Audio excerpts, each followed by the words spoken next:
Սնկային կոլպիտը եւ հատկապես տրիխոմանիազը անպայման բուժման ենթակա են հղության ընթացքում, քանի որ կարող են բերել այնպիսի բարդությունների, ինչպես ինքնաբեր վիժումները, չզարգացող արգանդային հղությունները, փոքր ժամկետներում, ավելի մեծ ժամկետներում արդեն առաջանում է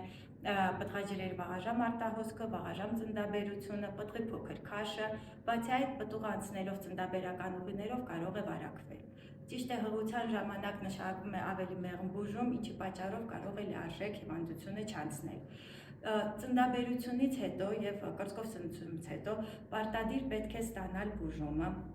քանի որ հետագայում առաջանում այնպիսի բարդություններ, ինչպիսիք են փոքր կոնքի խոռոչի օրգանների բորբոքումը, կպումային պրոցեսը, արգանդափողերում կպումները, որը հետագայում առաջացնում է արտագանդային հղությունները կամ անպտղությունը։ Բուժումը պետք է ստանալ անպայման ամուսնու կամ զուգընկերոջ հետ միասին։ Բուժման ընթացքում